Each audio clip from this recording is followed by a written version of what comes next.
right? Having those boundaries, perhaps it could be definitely one for you, right? Can you tell me which boundary? What is it? What does a boundary look for you? What does that look for you like a boundary? Well, now it would be definitely. It would be, for me, a boundary of mine, because there's substance abuse in my family. It would be not dealing with certain people or dealing with them and making sure.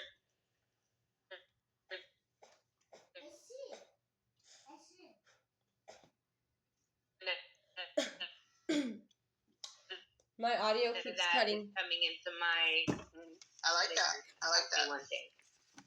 What happened? Oh, my audio. My audio was cutting. Ashley? Yeah, my audio was cutting out. So. Oh, okay. So, what is a protective factor for you? Just off the bat, we'll get into the reading part right now. But okay, what is a protective factor that you know of your own self? I guess protective factors would be for me. I guess like I guess advocating. No. And with this particular, I know it's not for everybody, but because of my circumstances, it's extremely important and it's almost survival. You know, advocating. And also, you know, I guess coping skills too would be one of them because you know, with all the behaviors, I understand her. You know, neurologically, I understand what's going on, so I have to. You know, it doesn't change the fact, and you know, me experiencing the same things, you know, similar things that, you know, similar situations like her when I was a kid, it still doesn't change the fact that as a mother, I may be autistic, you know, but it doesn't change the fact that it's still extremely, you know, overwhelming to see your daughter struggling. You know, it's heartbreaking, you know, to see. You don't want that for your child, you know, but I think there are a lot of great, you know, I don't feel like bad or like heartbroken that she's autistic. I love that I'm autistic, so I just, you still don't want to see, like, you know, I don't want to see like her, like, you know, it's hard to see her, you know, struggling, of course. I know that eventually she'll overcome it like I did, but like overcome the, you know, she'll be able to learn how to manage her stimulation, you know, and know what she needs to feel better, you know, but right now she's just so young that she's barely learning those things right now, so it's still So, tough to it watch. seems like, again, it's being able to advocacy, like you said, for bringing awareness. It's like a protective factor is also to understand what you're going through, what your children are going through too. Yeah. So you can understand the whole situation better. So again, you're utilizing that, and it seems also as part of also the social support, because now you're utilizing that education that you need for your own self to get through some situations, and of course the coping skills to get through it all. So thank you both for sharing on that. So Wendy, will you care to read the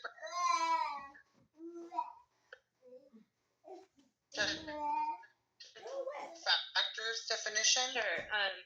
Risk factors are things that contribute to mental health and allow a person to be resilient in the face of challenges. Someone with a lot of protective factors, such as strong relationships and healthy coping skills, will be better equipped to overcome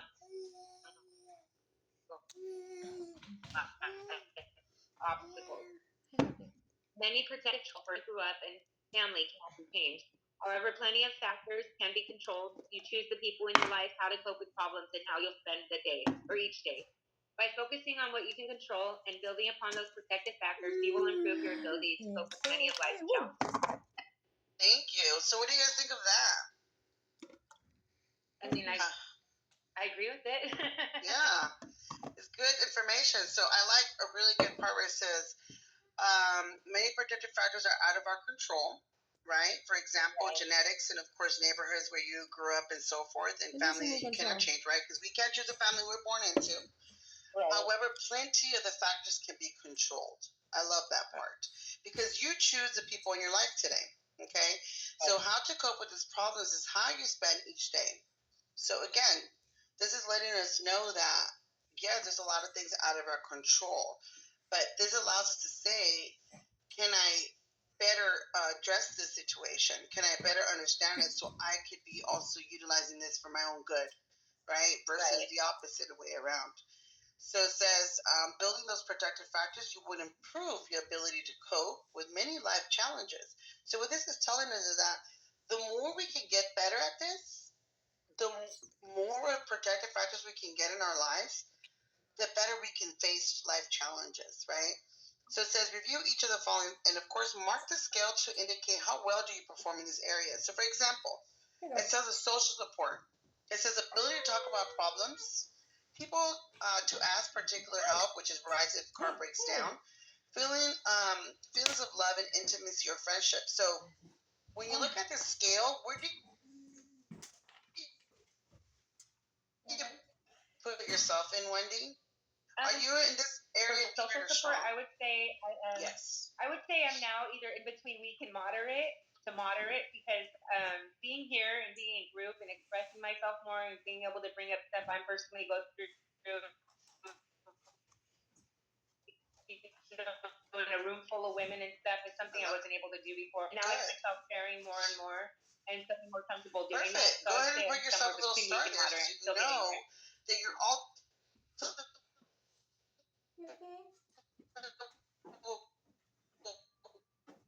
The audio static. goal would be is to be because you're already starting to talk about the problems, right? So that's a really good thing. So thank you for sharing on that.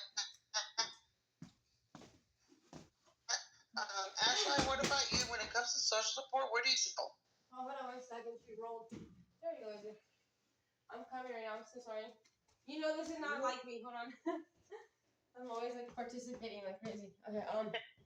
I'm so sorry. She was rolling right now, like off the bed with no awareness. Okay. So where do I see myself? I know you do. Where do I see myself with social support? You said. Yeah. Where do you find yourself in this on the scale? Oh. Yeah, on the social support. Like what scale? I'm on strong. Moderate, strong. I'm strong. I'm the top. Okay, good. So what puts you on the strong run right now? What of all this do you see that you feel like you're doing very well? I have the ability to express my needs. I'm very good with expressing my needs, and I like to advocate for myself. I'm not passive, and also I'm not aggressive, so I'm like in the medium. Like I can even handle conflict situations.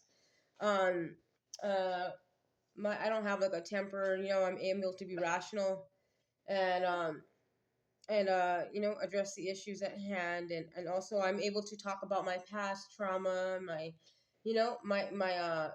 situation growing up. I'm able to even talk about it with even my own family members that I spoke to recently, and not hold any hate or I'm able to humanize everybody and let go so I can continue growing and move on and take what I learned and use it and apply it to my who I am today. And I feel love. I feel love from my children, from God, and my family was very very like dysfunctional growing up, but I also it, it- you know they're making an attempt. Well, they're making an attempt lately.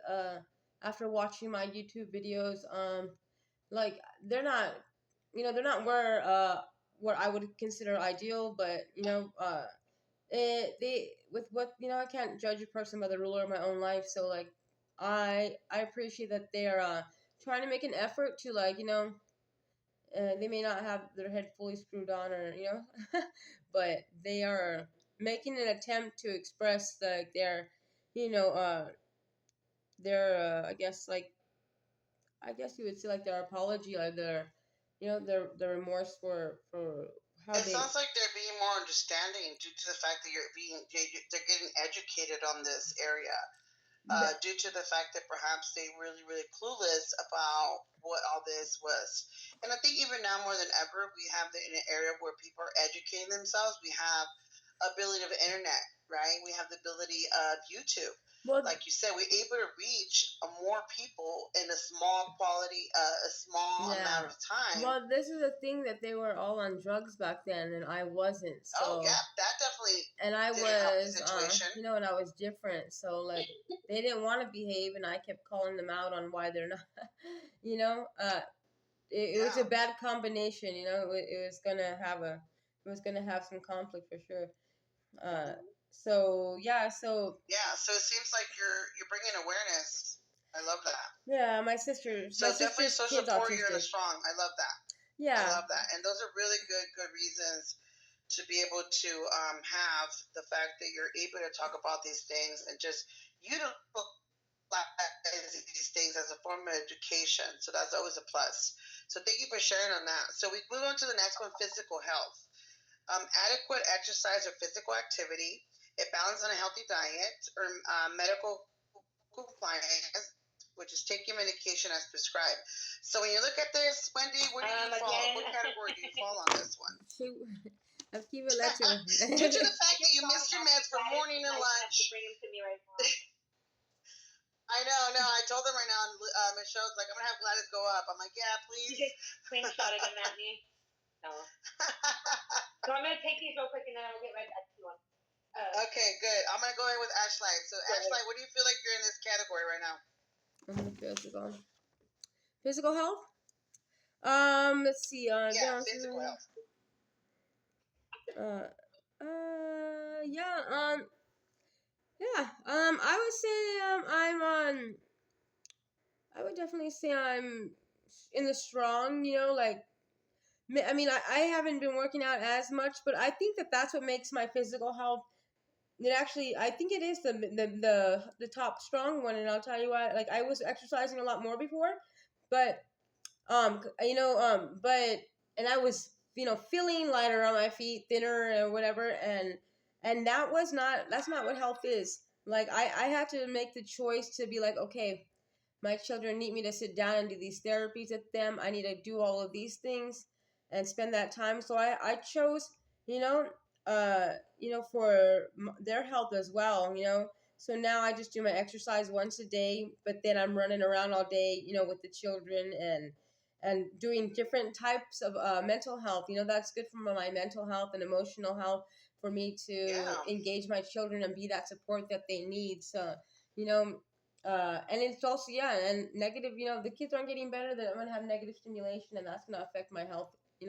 So I definitely would say it's a strong one. That was a hard one for me to I used to exercise a lot. That's why. So for me to be you know, um, cut it down a little bit so I can have more time, to address them, without being